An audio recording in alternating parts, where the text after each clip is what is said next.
Shrimati Kashibai medical college से इन्होंने 2007 में अपनी मेडिकल की पढ़ाई भी पूरी करी है। See, our Indian Constitution is based on the fact that innocent until proven guilty.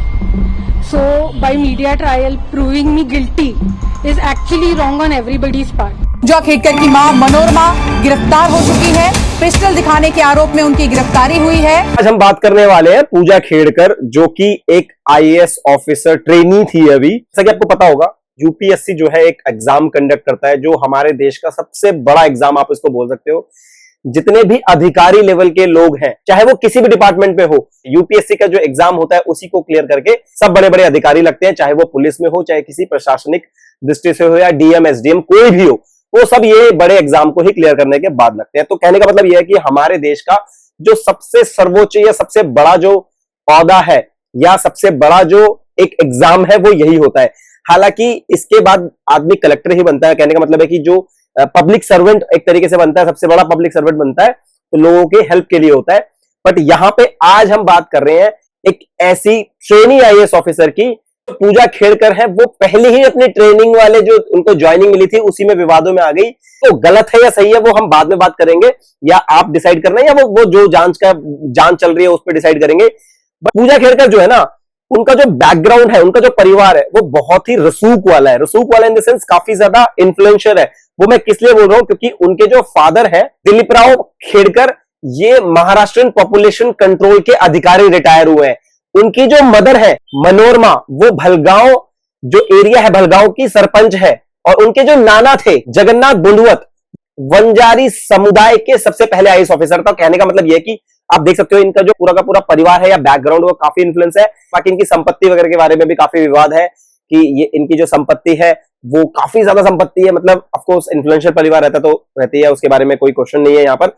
दूसरी चीज, इनकी मदर भी अभी गिरफ्तार हो गई है, क्योंकि किसानों को धमकी देने और रिवॉल्वर दिखाने के चक्कर में वो भी गिरफ्तार हो गई है। तो इससे एक काइंड ऑफ बैकग्राउंड आपको समझ में आ गया होगा किस तरीके का इनका परिवार है, किस तरीके का रसूखदार ये परिवार है। अब बात करते हैं इनके इन्वॉल्वमेंट की, कि इन पे आरोप क्या लगे हैं। तो भैया पूजा का थोड़ा सा और बैकग्राउंड आपको दे देता हूं।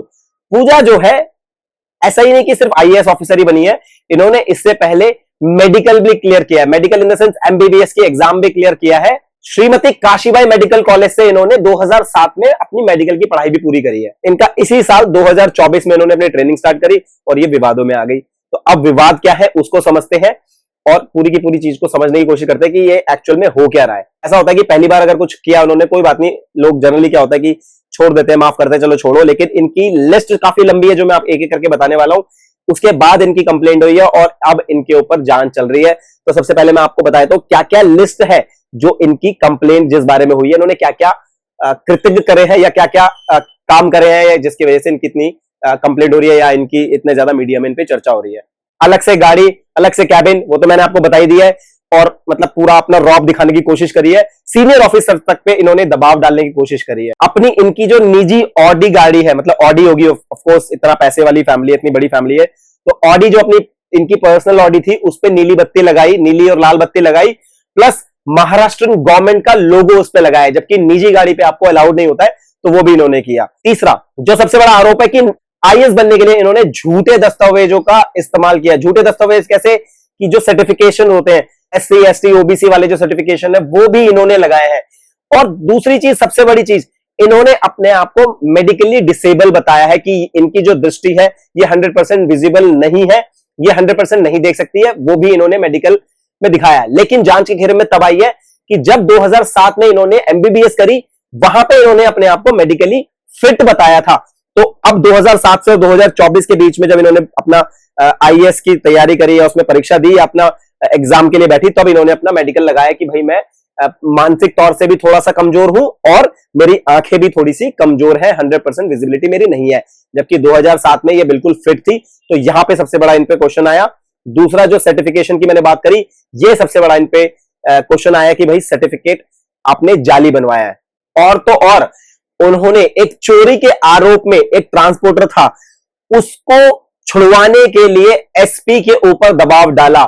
इसके ऊपर चर्चा होगी, इसके ऊपर जो कोर्ट में जाएंगे, कोर्ट में इसके डिसाइड होगा कि भाई ये गलत है या ठीक है। बट ओवरऑल देखने पे जो जिस तरीके की इनकी फैमिली है या जिस तरीके का ये चीजें इन्होंने दी हैं, ये कॉमन सेंस की अगर हम बात करें तो भैया कहीं ना कहीं देखो इन आरोपों का आधार है वो कहीं ना कहीं मजबूत हुआ है, मजबूती के साथ समझ में आता है। दूसरी बात जो लोकल्स हैं वहां के, जिनसे मीडिया ने बात करी है या इवन लोकल्स है, वो भी कहते हैं कि हाँ थोड़ा सा इन्फ्लुएंशियल परिवार है और दबाव बनाने की कोशिश करता है ये दूसरे लोगों पर। यार देखो देखो सिंपल सी बात है, हमारे देश में ना एक बहुत नेगेटिव चीज मैं इसको बोलूंगा कि जितने भी मेडिकल सर्टिफिकेट्स वगैरह या इस तरह की चीजें है ना वो बहुत इजीली बन जाती है। यार कोई भी बना लेता है, तो ये तो एक इन्फ्लुएंशियल परिवार है तो इसके लिए बनाना तो इतना कोई मुश्किल वाली बात नहीं है। आप स्कूल ना जाओ, आप कॉलेज ना जाओ, मेडिकल सर्टिफिकेट ऑटोमेटिकली बहुत इजीली बन जाता है। यार डॉक्टर्स जो है हमारे बहुत इजीली अवेलेबल आपको करवा देते हैं, तो वो भी कोई इश्यू होता नहीं है। तो और ऑफकोर्स ये भी कोई बहुत बड़ी बात नहीं है कि कोई झूठा मेडिकल सर्टिफिकेट बना दिया जाए। और रही बात सर्टिफिकेशंस की कि भाई SC ST OBC के सर्टिफिकेट, तो वो भी आपको पता है किस तरीके से बन जाते हैं। मुद्दा यहाँ पे ये नहीं है, मेरा जो आज इस टॉपिक को डिस्कस करने का मुद्दा ये नहीं है। मेरा मेन जो मुद्दा है वो ये है कि भाई IAS ऑफिसर होना या UPSC की एग्जामिनेशन में बैठना ये एक बहुत बड़ा काम है।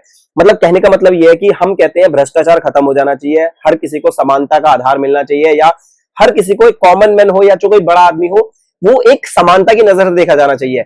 अब कहने की बात यह है कि जब इतना बड़ा एग्जाम, इतना रेपुटेटेड एग्जाम, सबसे बड़ा एग्जाम हमारे देश का, वो इस तरीके से घेरे में आ जाएगा संदेह के, वो इस तरीके से उस पर उंगलियां उठने लगेगी, तो भाई आप किस पे ट्रस्ट करोगे? मतलब इससे बड़ा कुछ भी नहीं है, इससे बड़ा ना MBBS है, इससे बड़ा ना चार्टेड अकाउंट है, इससे बड़ा कोई अदर एग्जाम नहीं है। तो देश का सबसे बड़ा जब एग्जाम इस संदेह के घेरों में आ जाओगा या उस पर क्वेश्चन उठने लगेंगे, तो भाई हम जैसे लोगों का ट्रस्ट जो है ना वो टूट जाएगा। 100% सी बात है। हम लोग जब एक अधिकारी के पास जाते हैं तो उसके ऊपर बहुत सारी आशा लेके जाते हैं, बहुत सारी कि हमारा कुछ ना कुछ सॉल्यूशन होगा, क्योंकि वो लोग वहां पे इसी वजह से है। इन लोगों का काम है कि जो आम जनता है या हमारी जो सुविधाएं है, फैसिलिटी है, एडमिनिस्ट्रेशन है, वो सुचारू रूप से चल सके। हमारे को लोगों को आराम से जो भी जिस भी डिपार्टमेंट में वो है, फॉर एग्जांपल अगर पुलिस डिपार्टमेंट में है कोई SHO ACP या DCP है, तो उनका काम है कि सुरक्षा व्यवस्था बनी रहे। जो उनका पर्टिकुलर एरिया है उस पूरे एरिया में सब चीजें स्मूथ चले, ये उनका काम है। लेकिन इस तरीके के अधिकारी अगर उसमें आएंगे जो सिर्फ अपने रॉब के लिए, कहने का मतलब है कि सिर्फ अपने हवाबाजी करने के लिए अगर वो इस एग्जाम में बैठेंगे और इस तरीके से झूठ बोल के या पैसे से इन्फ्लुएंस करके इस एग्जाम में बैठेंगे, तो आप सोच सकते हो कि भाई वो क्या ही देश का भला करेंगे। सिंपल सा एक लॉजिक देके बताता हूं। मान लो कोई आदमी पैसा लगाकर एक चुनाव जीतता है या एक एग्जाम में आता है, उसका उद्देश्य ये नहीं होगा कि मैं उस जगह को डेवलप करूं जिस जगह पे मुझे भेजा गया या जिस जगह के लिए मुझे चुना गया है। उसका सबसे पहला उद्देश्य होगा जो पैसा मैंने लगाया उस पैसे को मैं रिकवर करूं। इट मींस ये काइंड ऑफ बिजनेस हो गया कि मैंने इन्वेस्ट किया, अब मैं लूटने के लिए या उस पैसे को रिकवर करने के लिए ये काम करूंगा। तो भाई ये जो है ना, ये माइंडसेट जो है ये बहुत ही गलत माइंडसेट है। इस तरीके से हमारा देश जो है वो नेगेटिव साइड में जाएगा, उल्टी दिशा में जाएगा, जिसकी वजह से जो हम सोच रहे हैं कि हमारा देश डेवलप हो जाएगा बहुत जल्द, या हमारे जो लोग हैं उनको न्याय मिल पाएगा या फैसिलिटीज मिल पाएगी या इक्वालिटी का राइट मिल पाएगा, इक्वालिटी साधन वगैरह या जो भी XYZ हम चीज सोच रहे हैं ना भाई, उस पे ये बहुत बड़ा आघात होगा। मेरे पॉइंट ऑफ व्यू में, मेरी थिंकिंग में भाई ऐसे लोगों को ना कड़ी से कड़ी सजा मिलनी चाहिए अगर वो गिल्टी है। सिर्फ उनको ही नहीं, जिन लोगों ने भी उनको हेल्प करी है या किसी ना किसी रूप में पैसा लेके किसी भी लालच में अगर उनको हेल्प करी है और झूठे दस्तावेज बनाने में मदद करी है, भाई उन सबके ऊपर कड़ी कार्रवाई होनी चाहिए। उनको कोई हक नहीं होना चाहिए कि आप देश के और लोगों के ऊपर, गरीब लोगों के ऊपर, लाचार बेसहारा लोगों की भविष्य से खिलवाड़ करोगे, क्योंकि एक ऑफिसर अगर ऐसा आएगा तो 100% है कि भाई वो विकास नहीं करेगा। इतनी बात को बोल के मैं अपनी इस वीडियो को यहीं खत्म करते हैं। अगर वीडियो पसंद आए इसको लाइक जरूर कीजिएगा, कमेंट करके बताइएगा आपको कैसा लगा और चैनल पर नहीं सब्सक्राइब कर दीजिए। मिलते हैं ऐसे किसी नेक्स्ट वीडियो में। जय हिंद, जय भारत।